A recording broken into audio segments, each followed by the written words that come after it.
Welcome to Vice Casting Couch Season 1, Episode 13.5. 13.5. Today's going to be a full episode. We kind of just want to go over this Zoom story. Of course, joining me is John. And so Zoom has come under a lot of scrutiny recently. Zoom is owned by the Zoom Video Communications, so they're their own company. But there's been some shortcomings, I guess, with their technology. So Zoom is as the name suggests, they're a video conferencing app and software. Basically works the same way as Skype, where you can do video conferencing and like chat rooms and stuff like that. But it's more than that because Zoom claims to be fully encrypted. They claim to be fully end-to-end encrypted.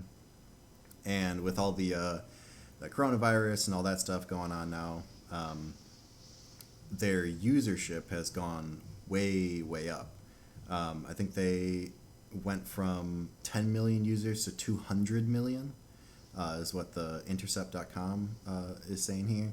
They said this includes 90,000 schools across 20 countries.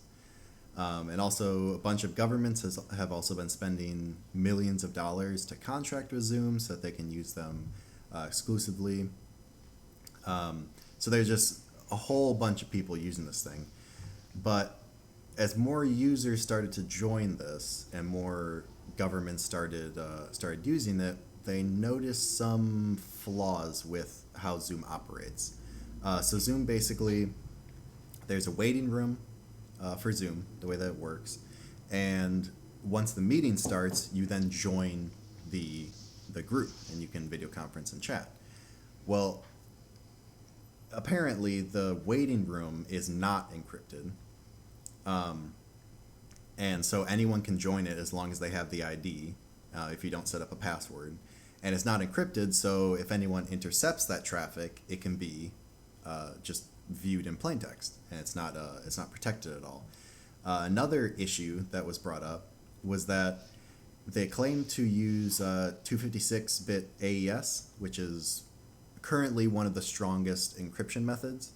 But Citizen Lab researchers, they took a look at their keys that they claimed were using this 256-bit AES algorithm, and they found that they were actually only using 128-bit authentication or encryption, which is a pretty big step down from 256.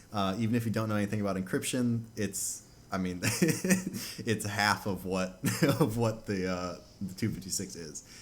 So they made kind of a little example off of this. There was a Wikipedia page who did an example of what this encryption kind of looks like, and for it they have a picture of the Linux penguin. And basically they have the original image, and that's like what plain text, something that's not encrypted, would look like. And then on the other side, it's the bits or pixels are completely randomized, and that's kind of what the full 256 encryption, or a pseudo randomness encryption would look like. And you can't really distinguish anything in the picture. It kind of looks like one of those pictures that you stare at for a long time, and the image eventually appears to you. Kind of like looks something like that. But what they claim, what Citizen Lab claims Zoom is using, is somewhere kind of in the middle, and you can kind of see the penguin in the background. It's just a little fuzzy and like a little discolored.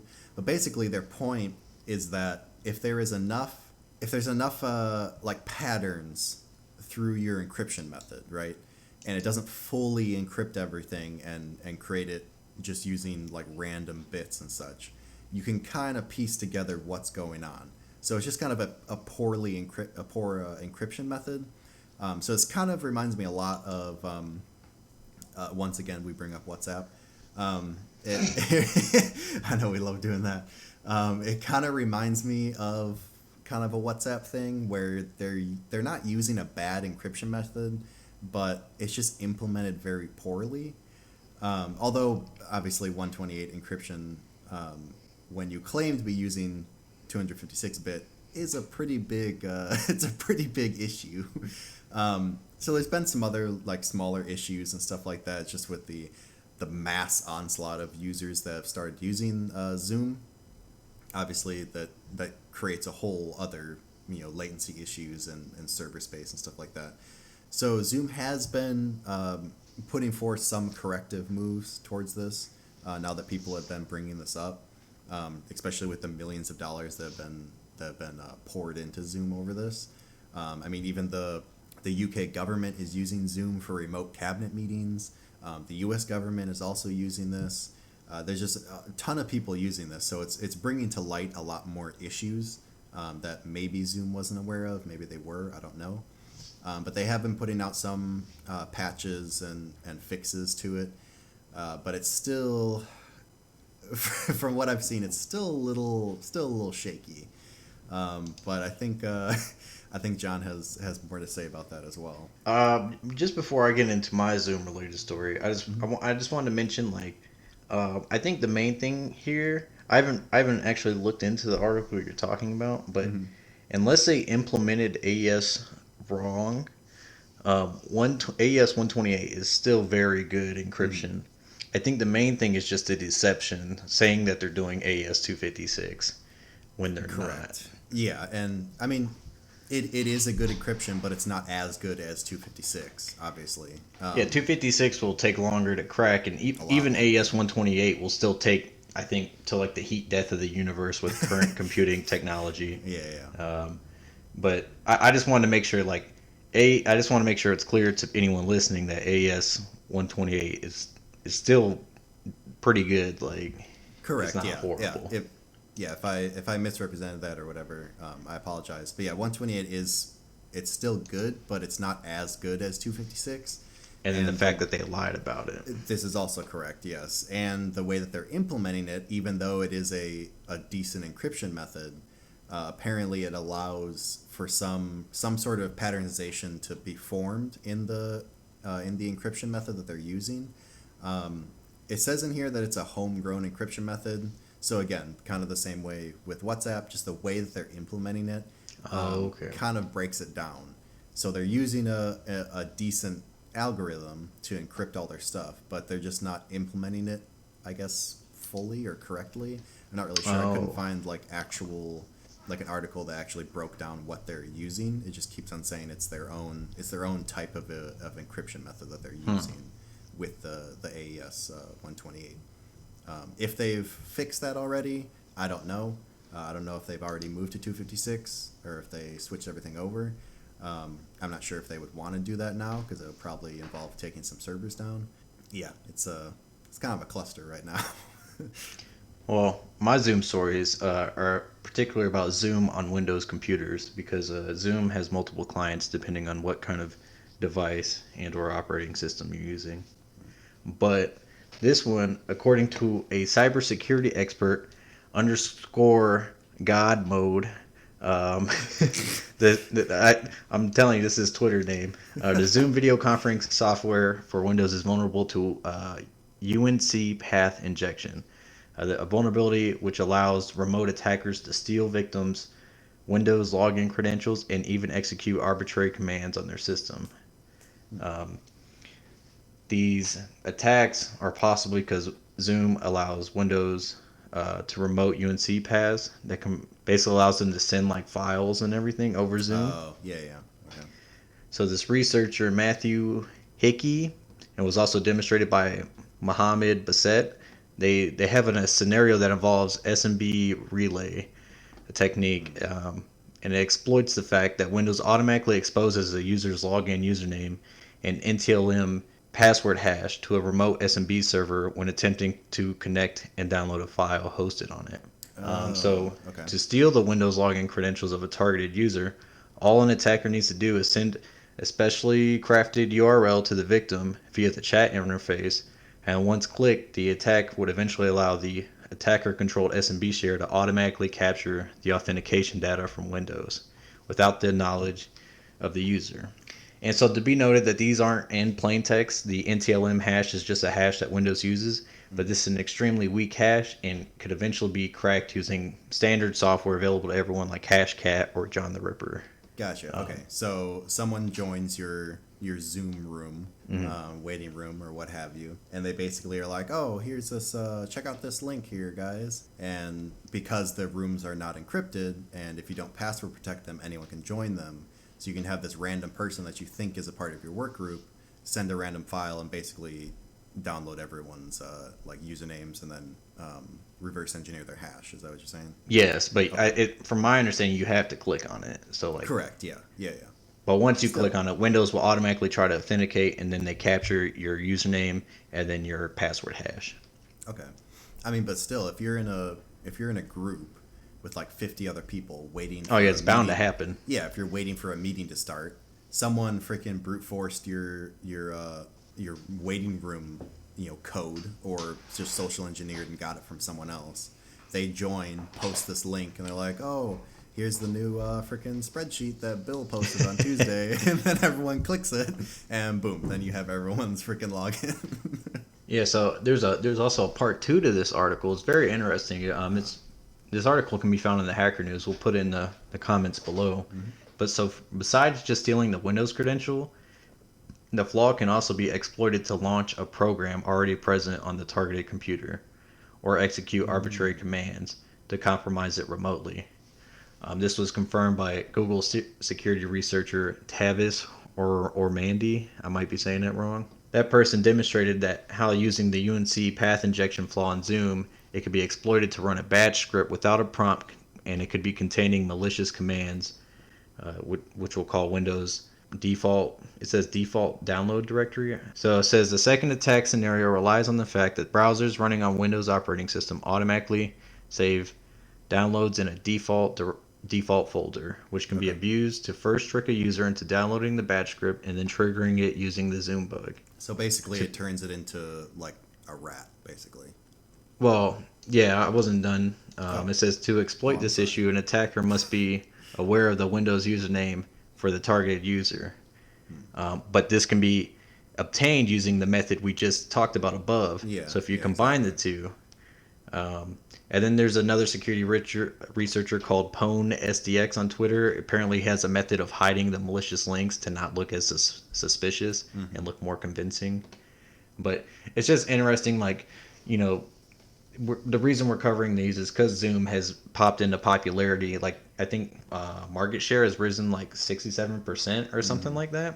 Yeah, yeah. We just wanted to bring to light some of these issues, like put a password on your Zoom if you're really going to use it. Yep. Don't click on just any link, because the problem is say if you reuse passwords and usernames, they get your Windows login, and then Hmm. they have some other way to get to your network, say using this batch script that they're talking about. Your whole network gets compromised essentially. Yeah, yeah. I would just say be very careful. I know a lot of people are teleworking and working from home, or you've been using Zoom for years, regardless. But yeah, just definitely be careful. I don't know of any. I can't say like any alternatives that I know of that offer end-to-end encrypted video chat. Um, I don't know if you do, John, but if Zoom is what your company is using, obviously you don't have much choice. So if they're just saying, oh, we're going to use Zoom this week for whatever this important business meeting or what have you, I would definitely bring that up and just let them know to be a little extra careful, just because this has become just kind of common news. It's all over the internet. So if there is a hacker who maybe wasn't interested in it before, and then they can read up on this, they may now be interested in maybe starting to target people. I will say, to my knowledge, Signal is encrypted, but I'm not entirely sure if it allows for group video chats. So, Um, I don't know actually. I know, yeah, I know you can use it like Skype basically, but yeah, I don't know about starting groups. But yeah, obviously we've mentioned Signal before. We love Signal. They, as far as we know, they haven't been compromised as of yet, and they actually implement encryption methods the correct way, as far as we know.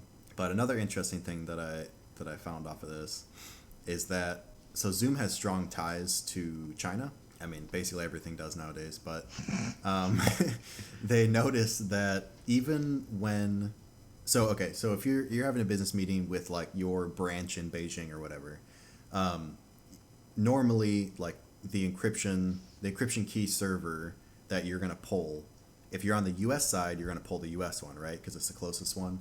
If you're in China, it's going to pull the Chinese one. So what they noticed, though, is that some of the key management systems, to be more precise, 5 out of 73 of them, again, this is Citizen Lab who ran this test, they found that the Chinese servers were being pulled for keys even when the chat was only in the U.S., between 2 U.S. personnel. So they were saying that this is a little fishy because it doesn't make much sense logically. Why would you pull a key from a country halfway around the world when you have a server in the U.S.? So they were saying it was a little weird that when they started a group chat in the U.S. geographically, it still pulled some keys from the Chinese servers. And they were saying if it's pulled from the Chinese server, they can have access to whatever you're saying in the chat because that's where the key came from. So if someone wanted to, they could use that key to get into whatever group you're in and basically just monitor your traffic. That's interesting. I wonder if that has anything to do with why they are only using 128-bit AES. Yeah, it's there's just speculating here. There's connections that can be made. I don't know if we want to make those connections, but they're definitely there.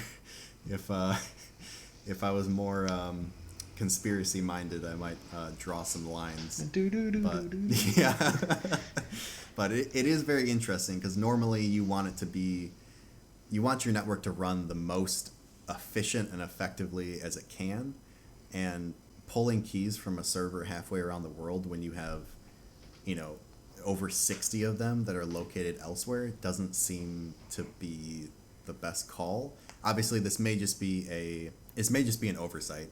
Obviously, Zoom has a lot of issues right now. They are correcting them. Maybe they'll correct this in the future, because before, obviously, their user base has grown exponentially. I mean, it's insane how many people are using it now as compared to 6 months ago. But it's just a little weird that some of the key management systems are located in China, but yet they're being keys being requested from them when you just start a chat room in the U.S. It seems a little strange. Yeah, China said they wanted to hear about those cabinet meetings, I mean, I wouldn't be surprised if it ended up coming out that China was, putting surveillance on government meetings. I would not be surprised. I mean, we've seen how much they've been deported from Toronto and such for trying to steal bioweapons. Like I would not be surprised if something like this were to come out later on. But as of now, it is only speculation.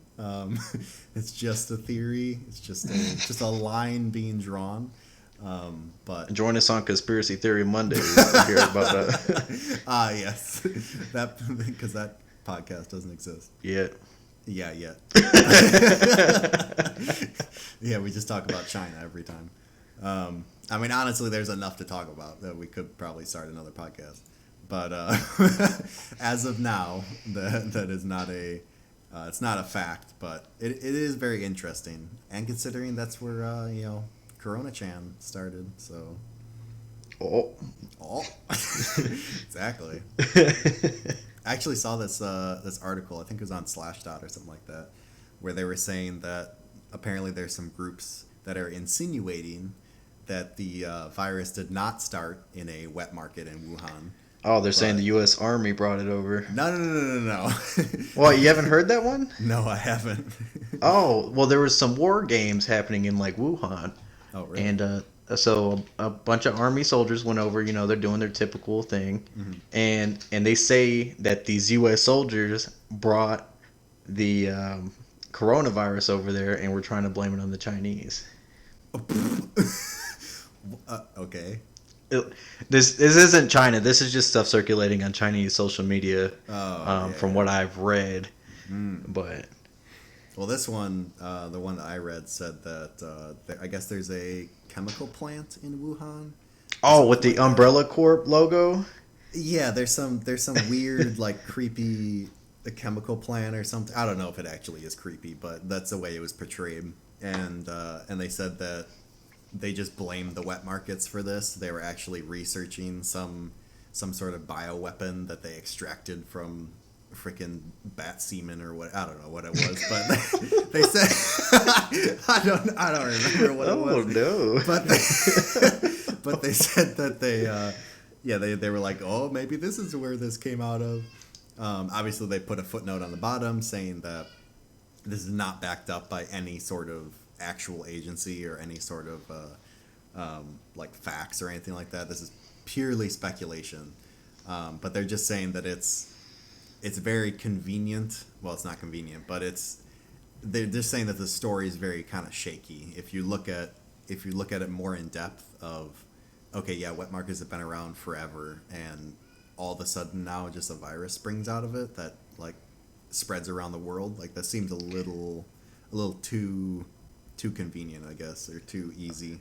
I'd say it makes a lot of sense from what I've read, but What about the wet markets or about the chemical plant? yeah, about the wet markets. Like, I was watching a video by CGP Grey, great channel. I'd recommend you guys checking him out. But he was talking about how like when the Europeans came to America, there was no America like plague, you know, and he was saying that because all the plagues happened because of a disease that came from another animal, thinks it's still in that animal and is causing haywire. Like these diseases want to survive. You know, it's like home. But like if a disease is meant to infect a cow and it's treating us like a cow, it's going to cause a lot more problems than what it wants. So like it was saying, in Europe we had cows, we had pigs, we had chickens, we had all this stuff, all these animals, and that's where like smallpox, tuberculosis, TB, yeah. Tuberculosis. It's one hell of a bug.